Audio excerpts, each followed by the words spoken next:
Lancescurv back again, and it's still windy out here. And the microphone that I thought that was going to be the wrong microphone ended up sounding pretty good with the prior video that I did. So when I went home and checked it, I said, I'm going to still bring the other microphones with me, but I'm going to stick with this one. So it's still very windy, but I'm quite sure you can hear me. There's some other noises over there. I picked a different location, and I'm just having a ball today, and I'm just so full of positivity that I want to share it with all of you. I've come through a lot in my lifetime. There's a lot of things that you don't know about me, as there are things that I don't know about you. I mean, we're not going to know every single thing about each other. I'm not going to be able to tell you back your whole memory bank of memories, good and bad, that you've gone through and experiences. And even if we were to be around each other 24/7, it's still, we cannot have the time to talk about everything we did while living in the present. So that being said, trust me, I've been through a lot. Emotionally, not so much mentally, stressed a little bit mentally in different times of my life, but emotionally, yes, big time. Physically, no. I think I've knocked out more teeth than I had knocked out of my head. I don't mean it like that, right? But I mean, we all have different levels of stress, different levels of having our life force taxed by the situations that we're in. And for many people who know me, they say, well, if people really knew you, Lance, all the way through with all the things that you've ever done or been through, that's not too good, things inflicted on you. I'm not crying victim, but I'm just saying that I have been through a lot. But if they knew, they would pretty much think that you belong in a crazy house. But I've never been there, nowhere near it. One thing that I know that I've been taught by my parents is how to cope with what they call stress. I don't even like the word stress. I don't like the word stress. The word stress stresses me. I hate when somebody comes and says, well, you know, Lance, you look like you're stressed. And I'm like, no. Even if I am something close to what they would say, you got to find a better word than stressed. Maybe pressed. You know, when something presses on you. But to me, stress seems like worry, like I'm out of control. And you know how I feel about that word worry. I don't like it because I don't worry. Even if I was to go somewhere near worry, I'm not using the word because I don't worry. And what's the difference between worry and concern? I've said it before. And certain things for the new people who have subscribed to the channel, thank you all for subscribing to the channel. Also, for those of you who are subscribed to the channel, make sure you're still subscribed to the channel, because YouTube will remove subscribers from channels. They have funny little things that they do like that. Not to get off topic, but YouTube hired thousands and thousands of real life moderators and people to check up on accounts, because they do have a job to do. There were things that were going on YouTube with fake accounts and spamming people and trolling people, so they go through. But just imagine the way I talk. You have a person who is a right-winger, a Trump supporter, and the things I say about the black nation worldwide on a positive level is intimidating to them, so they're going to just, maybe, we have a little power, let me just knock off a few of his subscribers or delete a few of his videos and make them go away and disappear. Notice I always look around me and just keep on the up and up. Always got to know what your surroundings are. But yes, worry is like fire. Fire cooks your food. It keeps your house warm, but it is controlled. And when the fire goes out of control, it burns your food. In heating your house, if you have a fireplace the good old-fashioned way, fire out of control can burn your house down. Okay, so worry is that fire out of control. Concern is that fire that's under control, meaning that you cook your food and you adjust the temperature. You heat your house, but you watch that fireplace so one of those logs don't fall out all of a sudden and burn the house down. That being said, this word called stress and worry and how people come around you to take your life force is something that I do not allow. You're not getting the pin code to my life to be able to get inside to take my life force. You're not going to do it. And you have to protect that at all times. But many people, when going through what they call stress, and I do mean the stress word, the out of control worry word, they may not know at that particular time how to deal with it. And it is a transition. It's not something that you just, okay, you told me the difference between worry and the difference between, out of control and concern, so I'm okay now. No, it takes time. When you feed people information, it takes some time for them to not only absorb it and understand it, but they have to be able to have time to execute it. Nobody just takes a complicated gadget and throws the instructions down. Most of our kids can do that, right? But throw it down and just all of a sudden know it. You have to get acquainted with it. You have to know it. So in that transition of worry into concern, it's going to take time. But there will always be people who will be pressing you for your life force, and sometimes you don't feel like you have any place to hide. Not that you are a runner, not that you are a person who doesn't want to do the right thing and execute, like say for example, if you're on a job, you have a lot of creepy, when I pull this camera out, there's a lot of creepy people that just find themselves, I can find the most remote place in the park, and there's always some creepy person walking by talking about, like, it's just, I can climb to the top of Mount Everest and there'll be somebody walking by. I'm like, damn, excuse my French, but it's like, this is why for me, I love people in my extroverted phase, and I prefer if people are not around me when I'm in my introverted phase, meaning that that's when I'm fueling up. That's when I'm reading, that's when I'm reasoning, that's when I'm meditating, that's when I'm doing all of these different things. So there's two different phases with me. But back to the topic of life force. When you feel like you don't have a place to run before you have mastered this thing, mastered to control, master your emotions and master all these things, because we can get out of control. And there's always buttons that can be pushed to take us out of where we should be. The bottom line is you have to know how to escape within yourself. That's probably what I'm going to title this, something along those lines. You have to know how to be able to escape within yourself. You should have the ability, and this is going to be a short one because still I have that show to do at 6 o'clock today, and 6 o'clock means nothing to you because by the time you see this, 6 o'clock will be long gone. But it's easy to walk away from a situation and catch your breath or clear your head. But what if you can't? What if you're on a job with a manager who micromanages you? What if you're on a job with a coworker who looks to see every little thing you do? You came back off a break 2 minutes late, but you actually went to the break 10 minutes late. So really, you lost 8 minutes, but they're going to tell you like you're a criminal to the so-called supervisor. That is not acceptable. So you have these people that you have to be around in certain situations, and you have to have the ability to not look outside for the answer, but to look within and say, you know what? I don't care if there's like 15 people in an elevator and I'm squeezed in with them and they're all trying to mess with me and the elevator's working slow, that I can escape within myself and act like they're not there. Not even act like they're not there, but tune them out. Tune them out. Let me tell you something. There's a lot of things you learn in different professions and different jobs, and everybody for the most part knows that I've worked in several facilities as a corrections officer at different times in my life. And in studying human nature every moment of my life, most of the time, even from when I was a child, and I'm a child in certain respects now because there's so much growth. I'm a grown man, I'm not a child. I'm just saying that we all should maintain that childlike a desire and thirst to learn. So many of us get grumpy and we feel we're old, we know it all, and we don't learn. Our filters are so clogged, we don't absorb any more knowledge and different perspective, and we end up killing ourselves because there's no more wonderment for the world, right? But in working in corrections and being on that type of profession, first it shocked me.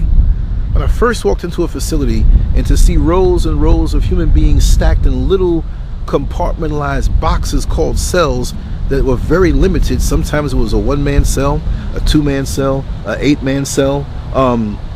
It could have been an open day room area when you open up the cells and you have an open day room where they socialize and get around each other. But I've observed people survive in a limited controlled space where their time was even limited, although we know time is an artificial construct. Their time was limited, their space was limited, their privacy was limited. And so I'm like, well, how do you live like this? Well, that's supposed to be the punishment.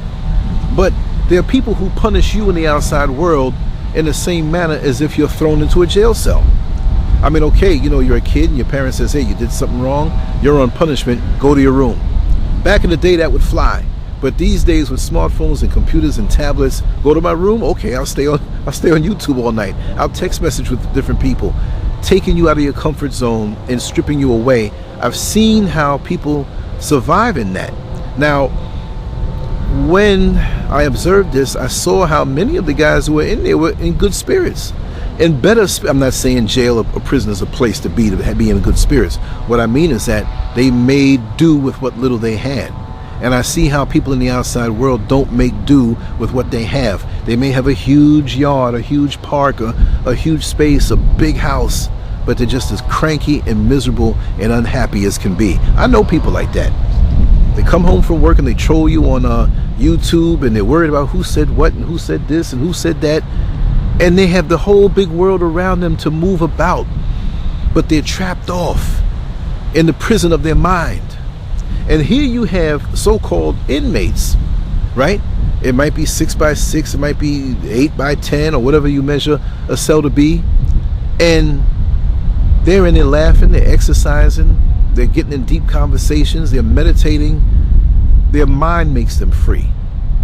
And so we need to be able to do that, so that when we are in the outside world and someone tries to inflict their imprisonment of our mind and harass us on these jobs, neighbors being nosy, people just pushing themselves up in your face and just trying to throw off the natural rhythm that you have, then you don't have to know how to escape within yourself, and that's a place that they can never follow you into. And that requires a strong mind. And you have to meditate, and you have to work on your mind to make your mind strong with the focus and ability to be able to tune everything out that's around you so it doesn't bother you. In essence, their stress goes back to attack them.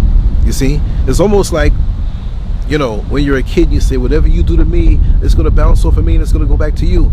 A truer statement hasn't been made, even more so. That is so true. But you have to have the ability to make that stuff bounce off of you and go back to them. And usually, like I said before, one of the main reasons why people do this to you, because they can sense the inner calm that you have on the inside, even when you don't, right? They just want to take your life force and mess with you. And when they see you get upset, they feel as though, wow, you're upset now. I know I'm living a jacked up life. I have you upset, so now you're with me. So the best thing to do is to focus and to keep on producing and going down the trajectory that is your life, that is going to ascend you to a higher place. These people are so caught up in the carnal, in the worldly, that they will never get there.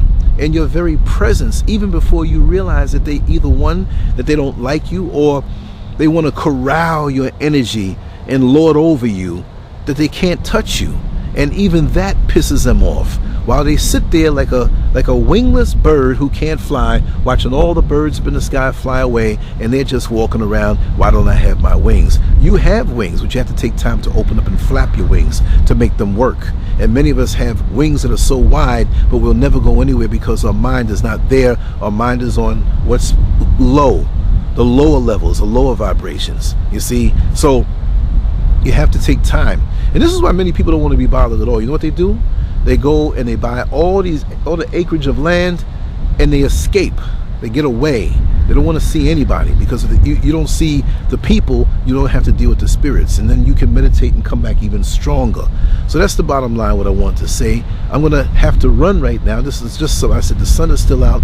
Let me hop around the corner and go to the park and talk about, you know, what I want to talk about as an addendum to what I did earlier. And I will be speaking along these lines, along these levels, but keep your mind strong, protect your life force at all time, learn the difference between concern and worry, and concern yourself with things and don't worry, because worry will have you up in the middle of the night worrying about things that can be taken care of. Concern, you say to yourself, listen, I have a challenge here. It needs to be dealt with. This is a concern of mine. But what I'm going to do, I'm going to dedicate the next 8 hours, the next 2 hours, whatever you deem to be the time to, and of course it's an artificial construct, but after that, I'm signing off of it. I dealt with it. I'm not going to have any more residue on me from this situation, because I have a nice dinner to eat later on. I'm going to go to the theater with my wife, or take a nice walk through the park, and I'm going to have a really great sleep. We have to reclaim our life. Too many times we have it where people around us hold the keys to our life and how we feel about ourselves and how we deal with ourselves. And we go home, we're still pissed off at something that happened the day before or whatever. No, the best way to piss off the person trying to piss you off is to piss them off by showing them that you're not paying them no mind and you're producing and you are living your life. And I find that the people who got the most mouth are the ones who are producing the least, if anything at all. When you really look at the track record, they can tell you what they want to do and what they intend to do, but look at what you are doing every day as a doer. Many of us don't think that way. We don't know anything about that. And this rain is making me, there's no clouds in the sky. It's like it's a tornado about to happen over here. But anyway, exude. The answer and the beauty and the heaven on earth is inside of you. And when the world seems as though it's closing in on you and you got people staring at you that they don't like you, or they're sending you text messages and group messages about trying to stress you, whatever have you, escape within. You got to realize that you have an inner universe. And I never realized this the way I'm explaining it, but when I think back, I've always indulged in that because, as you all know, I'm an artist. I like to draw. If you don't know that I'm an artist, go to Lancescurv.com and look under the Radical Art Gallery, or go to the app on Lancescurv, Google Play, the App Store, the Amazon Store, and search for Lancescurv, and you'll pull up that free app and go under the art category, the art area. When I used to draw back in those days, and we didn't have YouTube, but I had a stack of records. And I would play my records, and I'd go by the table and take this little lamp and focus the lamp down on my drawing, and I love detail, and I had my pencil, I had my pen, and this is old Scurv from way back, 1970, when I was 7 years old, 8 years old, from that far back, y'all. So I didn't know what I was doing. Even though I was doing the artwork, I was connecting with the inner universe that I have and I possess. I didn't know what to call it, but I knew when I had things that were pressing me, that I can escape to this place through my art. And maybe you all may need something to do to get there, but now I don't even need the art to go there. I can just sit still and focus my mind on something and get away from what these people are trying to dump on me. Because most people, they will dump their stuff on you, their toxicity, their idiosyncrasies, but they'll want to take your life force and use it for themselves. And the best way to take it is to make you not utilize it, piss you off, use you, or be like that little tick, that little leech, hang around you and siphon a little bit at a time. Well, you got to cleanse yourself of that. And one of the ways that I learned from young, that when somebody came around me with a spirit of being an antagonist, or somebody who tried to rattle you, or you have some people. I knew a person one time, and it was actually a relationship, that I'll say, okay, is there anything more that you want to do? No, I'm good. The minute you sit down, boom, Lance, you get up, you say, what's up? Oh, could you help me with this? Now, okay, no problem. This would go on 4, 5, 6 times. It's like, listen, I'm gonna ask you one more time. I'm gonna be doing this, or this piece of artwork. I'm gonna say, I'm not trying to be rude, but I'm not getting up after this. Let me know what it is, because I realize that they didn't have the ability to escape within themselves, and they have their turmoil, and they didn't like the fact that I could go and escape and disconnect. Even in relationships, people do that. So you have to be able to have that ability. You may need to go and sing, or paint, or sweep, or work on your car, or work on a hobby. It could be artwork too, whatever. But whatever it does it for you to bring you to that place where you're hearing a little music. If you like music, like me, I have YouTube now, so I can put it on my phone and or just on the computer and sit by and just draw. And that clock, the minute hand will just keep going. Look around, 4 or 5 hours went by, but you've been in this relaxed state of detachment from the foolishness around you that people try to bring to you. You have nullified it. So now you're keeping your life force. You have actually plugged into something so divine that will keep you full. You have to keep your life force full. You're not going to keep your life force full by eating physical food. Man does not eat, live by bread alone. He does not eat by bread alone. But you got to do something. And that's something that I would suggest. Take a time, take a place. Even if you want to get away, get away from people. Find a place in the park far away. drive somewhere far away, park at one of the rest stops way on the end, if that's what you need to do to sit down and get some quiet. If you got to go in the bathroom when you don't really have to go to the bathroom, and you sit down in the toilet when you don't have to really do anything just to get away, but you're going to hear that knock, boom, boom, boom, use the bathroom. You got to physically get away. So most of us live this life, and we are on these jobs where we say, well, I get my 2 weeks. You're not going to make it on your 2 weeks. You need it every day. You don't need to work a whole year in stress, in a depleted state of people micromanaging you, bugging you, as we wear many hats these days, and you're going to wait for 2 weeks. And again, I've said it before, I'm going to say it again. Most of us, if you really, really understand how this thing works to keep us mentally trapped, is that we'll work 50 weeks out in general. It might be 1 week you have, but we'll work 50 weeks out of the year. Talking about, yeah, when I get to the Caribbean. Now, there's some crazy wind coming, y'all. I'm gonna let that breeze over, because that's nature, though. That could be controlled weather from the Illuminati. Yeah, he's talking that righteous stuff. Blow the wind so they can't hear it. I'll get real close so you can really hear me, right? But I think that'll be all right. But we take 50 weeks out of the year dreaming about that trip to the Caribbean, dreaming about that trip to Las Vegas, dreaming about just having 2 weeks to lay around and do nothing and just rest. And what do? During that 2 weeks, when you're in the Caribbean, or you're in Las Vegas, or you're at home saying, wow, I'm getting paid to be home and I don't have to really get up and do anything, I can sleep late. What do we start doing? You start thinking, oh, 13 more days before I got to get to the job, 12 more days before I got to get to the job, 11 more days. So you're on your vacation time, which every day should be a vacation. Even when you go to work, you should have this thing mastered so well that you're around chaos and confused people and people trying to get under your skin, and you are not what they call stressed. And they're looking at you like, I'm sitting here getting these bags under my eyes. I'm nervous. I got to get coffee breaks and cigarette breaks. I'm a chain smoker, and this person is just breezing through the day. I got to bring them down. No. I know people online who I've never met who don't understand how I can produce what I do, and they want to bring you down, but they can't. I'm still flying. You are a wingless bird, and your wings are on you. You can fly high, but you don't know how to because you're so full of hate. And I'm flying high. I fly as high as I want every single day. And I'm full of energy, and I know what I'm going to do for the rest of the day. And if anything happens unexpected, I will deal with it and show my concern. Show your concern for a limited time, get up off of it, and go on and enjoy your life. You shouldn't have to live in a system where you have to wait 2 minuscule minor weeks to have a so-called vacation.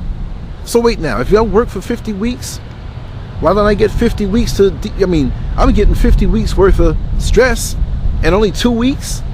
That's crazy. That's not a trade-off. It should be even. It should be 1 week where you work and 1 week where you're off. But that's not how this capitalistic system works. So you got to learn how to control the inner natural rhythms on the inside and make your life heaven while everybody's walking around pissed off and stressed. Being a bus driver like I was for so many years, and the few years I was a corrections officer, is a very, very stressful situation. But I knew this time of freedom for me was coming. And even when I was in it, I'm laughing, and there are times that people pressed me a little bit. But as you well know, driving the bus 11 hours a day, what was Lancescurv doing? I did a show in the morning, I did a show at nighttime, and I kept my camera with me, and sometimes on a break, damn it, I did a show.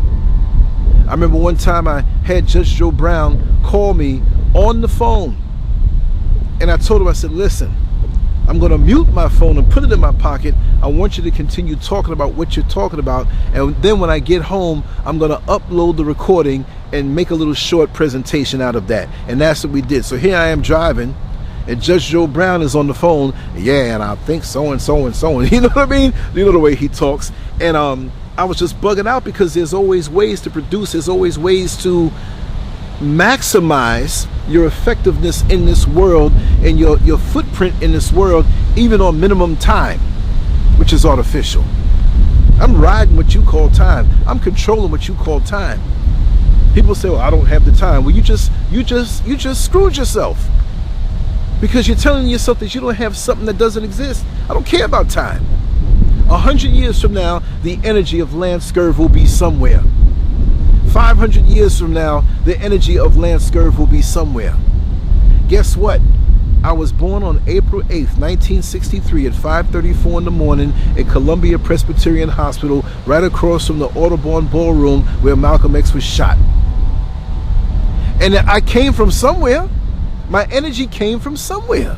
So it wasn't like, okay, you might have been born onto this level, on this physical level, but you've got to stop thinking of yourself as this finite, this is my only life type thing.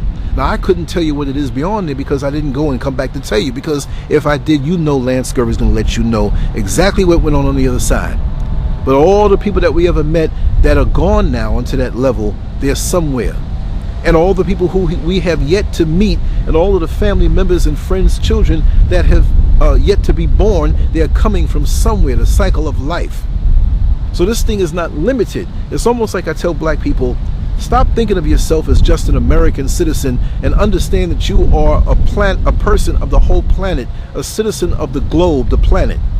Now that changes things. Those who oppress you, now they become the minority. But they don't want you to see yourself as a citizen of the world, because just here in America, they'll say that you're only 13% of the population. Well, how about the population of the globe, my numbers compared to yours? That changes everything. That changes your attitude. That changes your mentality. That lets you know that they, the minority, don't have any power at all on a global level, and we need to connect with each other on a global level and kick this bully out of the power that we give them unknowingly. I don't know how I got there. I was supposed to be talking about stress and concern and worry. This is why they don't worry me anymore. This is why I am free. Like Denise Williams' song, got to be free, free, free. Enlighten your spirit. And whatever residue that this place gave to me, look, you're looking at a man who at one point was pulled over by 11 police officers and beat down to a pulp for the only reason was they say I had no insurance, and it's only because my insurance lapsed on my other black vehicle of the same make. But they lied, and they said that I kicked the officer, assaulted the officer, disorderly conduct, didn't listen, and what was it? Yeah, assault an officer. Felony they tried to put on me, but they had to reduce it. They knew they were lying. And that was a long, long time ago. So even that will not affect me in a negative way, but it will affect me in a way to know that there are things in this world that I need to overcome, you need to overcome, and there are forces that take pulling you down very seriously.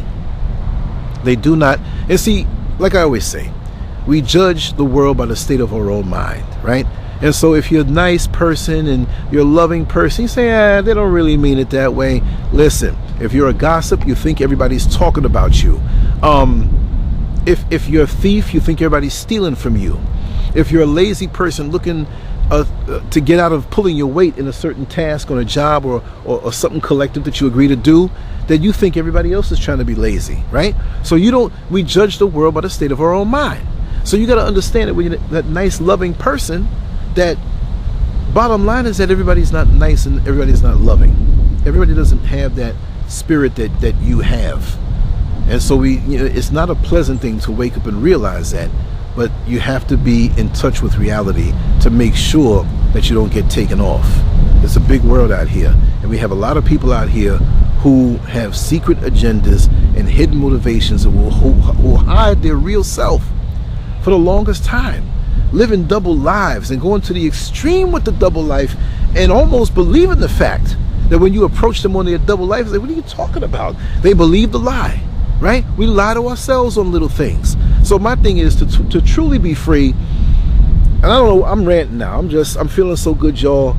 It's like when food tastes so good and we're full of stuff, but we just add some more and we just eating for the taste of it until we fall out with the itis. And that's half a word, y'all, for those of y'all who know. But like I said, be real with yourself, cleanse yourself, meditate. Don't let anybody steal your life force, and you have to cultivate your life force. You should be over and above having your cup running over. And I'm going to compare this, make this one more comparison, and I'm going to go. It's like this. People ask me when I used to do personal training way back in the 1980s, early 80s, they said, Lance, How is it that you come into the gym with all of this energy and enthusiasm, and how do you maintain that even when you're on a strict diet and all of these different things, which I never looked at it as a strict diet. I was just eating nutritionally potent foods, so I didn't have to stuff my face with all this junk and wear myself down. And that's what junk food does, y'all. It may taste good, but it wears you down. And they said, well, listen, how do you know that you're overtraining? I said, the one way that I know that I'm overtraining is when I have no enthusiasm to come into the gym to train. And so I take that lesson that I learned from the gym and I apply it to life. Like right now, I feel like running. I'm serious. I mean, not hey, jogging. I feel like breaking out running. I think there's a video I did in the backyard and I ran. And I'm going to do that one time. This big park, I'm just going to break out running, right? When your enthusiasm to do any task is low, and in this case, it was the gym. You say, oh God, I go to the gym. You are not in balance. You are not recuperated yet from the prior workout. You're not fed and nourished and rested from the prior workout, and so you need not go. So we have to find a way to maintain balance even when we're going at a high level by adjusting the output and adjusting the input with nutrition, the output of activity, and your rest. We have to know how to do that. And if you don't, you're going to be wearing yourself down. So in this life, when you know that you have people that you work with that are going to be stressing you, even though I don't subscribe to the word, you have to make sure to get extra rest and extra meditation to counteract what they're going to be bringing to you. The beauty is when you retire, or before you retire, you get that acreage and you're far away in another country, away from the trolls who can't reach you no more physically. You have it built in. You get up, and you get up in nature.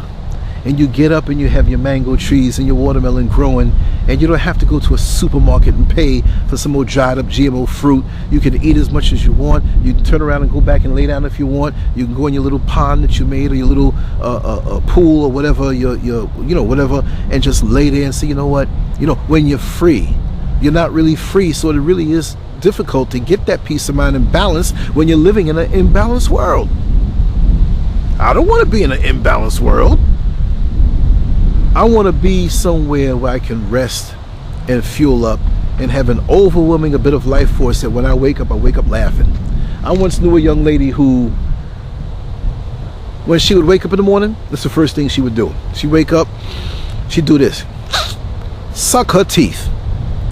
I'm like, what kind of life or mentality do you have that you have to wake up and suck your teeth?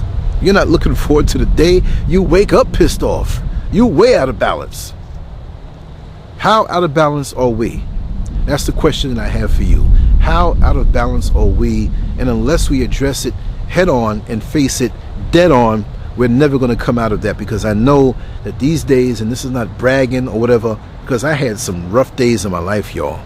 I pushed hard. Like I said earlier in the same video, there's some people who know me really good, really good, and they say, man, it's a miracle why you're not in the crazy house. So I had to look back and figure out why I wasn't in the crazy house, and now I'm coming back to spit it back to you. I'm not saying that it's foolproof. I'm not saying that I know everything. I'm just sharing my life with you so that maybe you can take a bit of that and make your life a modicum better than it was before. And maybe you might know something to help me, because I don't know everything. I'm always open to learn, but I'm very observant on what's around me at any particular time. I can learn from just being that quiet guy, just being quiet and observing you. I watch a lot. And this is why out of the womb I was an artist, because it wasn't like, well, you have this great ability out of nowhere. No, I don't have the ability like that. You know what made me good with the pen and the paper and the pencil and the paper? Because I look how light dances off different objects. And I taught myself, well, if you have corduroy pants with the lines going down that are pretty thick and the sun is hitting it a certain way, you can duplicate that on paper. You become a master of light and how light behaves on different surfaces. That's all an artist is. And they can transfer what you see with the naked eye and can't make sense of, and they have mastered it to be able to put it down on paper or paint it or do whatever art that you want to do. So that requires you to observe. And so I take those abilities as an artist to observe, and I look at things for what they are. I just keep looking. I don't try to tell myself what should go down or whatever. I observe what's there. So now, if I tell you 2, 4, 6, 8, chances are you know it's going to be 10, right? So the problem is, as an artist and in life, when we observe situations and cause dysfunctional situations, let's start it out as an artist. You see something and you observe it, and now you take that bit of information and you transfer it down to the paper. You keep doing it, you keep doing that. Even if it makes no sense for that particular little small area you're doing, you do it as you see it, as the light falls on it. The problem is that when we see the actual message of what's in front of us, as far as how the light dances on that object, because light dances on silk different than it does on corduroy pants, different than it does on a shiny metal pole, you have to be true to yourself and see, and don't add anything in. The problem is when we add something in, well, I see what's there, but I think we should put it down this way. No, that's when you mess up and the picture comes up jacked up. So I look at a person's face and their features and how they relate to each other, how they use their face in the overall spirit of the person. I'm observing you. I become a sponge. I'm out of myself. So to be a great artist, you have to really conquer yourself and be out of yourself, to take an imprint of what's there and transfer it. Now we can change around what we see. And as a caricature artist, if a person has a big nose, we make it bigger. If they have a skinny face, we make it skinnier. And we exaggerate the features, so you say, man, that's a funny picture. Their proportions are not like that, but you've exaggerated it to prove a point. So that's how we do. So when we're in a dysfunctional situation and your uncle is trying to, have you sit, you're a young girl, and your uncle's trying to have you sit on their lap, that's not right. Don't smear it over years from now and say, well, he didn't mean anything by that. He had a baseball bat in his pants? Come on, man. You got people out here, we're so dysfunctional in how we accept dysfunction and try to paint a picture over what was so obvious. That's a whole different subject that I gotta go.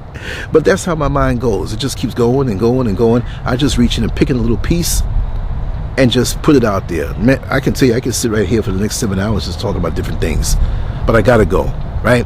So that being said, control your emotions, learn how to escape into yourself, meditate.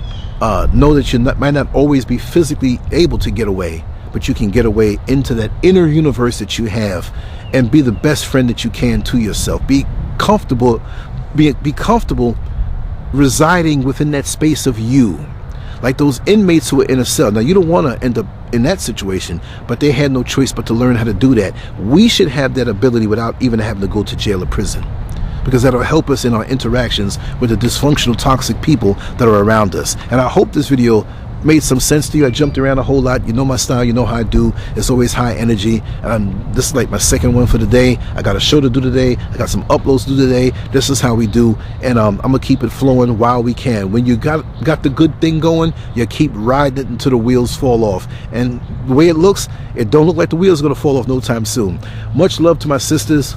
I love you all. I love the love that you share with me, the soul that you give me, the support, and also from the brothers too. But there's nothing like a woman, a sister who shares her heart. And I had some phenomenal conversations on the phone that were private, and there will be some that are coming that are not private, when I can kind of convince some of y'all to come on. But let's keep sharing our energy and let the oppressor die, and let's show the love to ourselves. Sometimes to get the oppressor off your backside, it's not a matter of battling with him, but it's a matter of showing more love to you. When I get a racist stare when I'm with Mr. Scurv somewhere in public and they're staring at me in some way, we both don't look them back and act funny. I turn around and I hug my wife and I kiss her, or I do something mannerable in a gentleman-like way to show that I'm showing love. You're showing me hate, I'm showing love.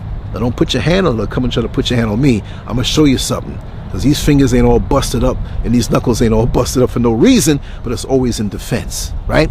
So, anyway, much love to my sisters, my warrior brothers holding it down, protecting our sisters, nurturing ourselves, building family, building community across the globe. Doesn't mean you have to be in my little city. We are one. Big up to Brother Dave from the UK, P. West from the Gambia, all my brothers and sisters over in the motherland, ones I talked to last night from South Africa. It's a wonderful thing. You know what I mean? The love that we share with each other, and there are no boundaries. Time and space are no boundaries to love. I love my mommy and I love my daddy. My daddy transitioned in November 1990. My mother transitioned in April of 1994, and we're still connected. They are my ancestors now, just like the ones who came before them. Don't let this white man system block you away from that connection that you have to your ancestral spirits and beings and your brothers and sisters who are on this earth. And we're going to be the ancestors to the ones who come when we are gone. But we can be the elders before we leave. And we got to share this transferal of energy and not let it stop from the GMO people who can't eat our food that's real, that has seeds in it, that can't stand the sun that feeds us, so they don't want you to be in the sun. Want to block the sun. That damn Bill Gates is a vampire. If I see him, I'll turn invisible and kick him real quick. They ain't locking me up in no jail, right? Anyway, see you all. On to the next one. Lancescurv out. Hit me up. 407-590-0755 or scurvmedia@gmail.com. It's right up on top.